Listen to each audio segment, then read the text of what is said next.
Shalom bien-aimés dans le Seigneur. Notre méditation du jour s'intitule « Priez pour vos prophéties ». Nous tirons notre texte dans Luc chapitre 2, le verset 25, qui nous dit ceci. « Et voici, il y avait à Jérusalem un homme appelé Siméon. Cet homme était juste et pieux.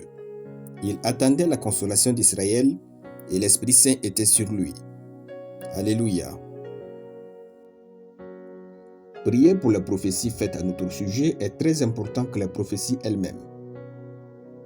Si nous ne prions pas pour les prophéties que Dieu a données sur nous, le diable travaillera contre leur accomplissement. Dans l'Ancien Testament, Dieu avait dit que les enfants d'Israël feront 70 ans d'esclavage, ensuite ils rentreront à Jérusalem. Mais le peuple d'Israël en fit plus. Daniel, étant à la bibliothèque pour lire, s'était rendu compte que le temps de leur liberté était passé. Il commença alors à prier, et c'est ainsi qu'ils furent libérés. Daniel chapitre 9, le verset 2. Le fait que Dieu vous donne une prophétie ne signifie pas que vous allez croiser les bras et espérer sa réalisation. Les prophéties nous sont données pour que nous prions concrètement par rapport à la volonté divine de notre vie. Malheur à l'homme qui oublie les prophéties faites sur sa vie. Réveillez-vous et priez pour la réalisation totale des prophéties faites sur vous. C'est votre rôle. Prier pour la prophétie faite sur vous, c'est prier selon le Saint-Esprit.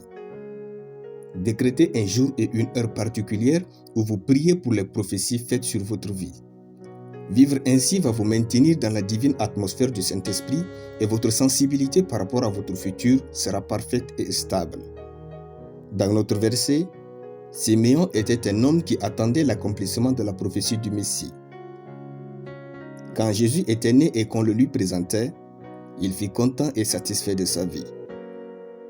Notre texte dit, « Il attendait la consolation d'Israël et l'Esprit Saint était sur lui. » Prier pour la prophétie faite à notre sujet nous aide à prendre de bonnes décisions dans la vie.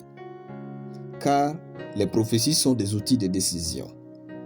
Dieu nous donne les prophéties pour que nous puissions prendre des décisions qui nous conduisent à vivre dans sa volonté parfaite.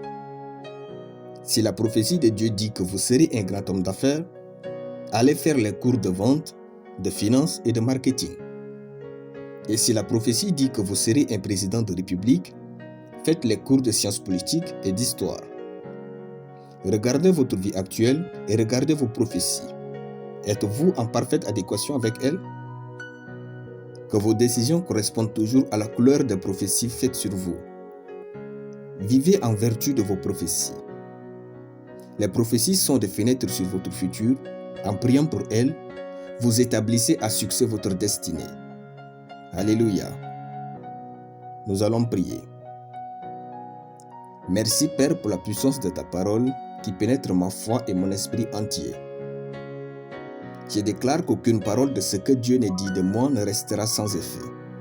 Mais toutes les prophéties faites à mon sujet s'accompliront au nom de Jésus.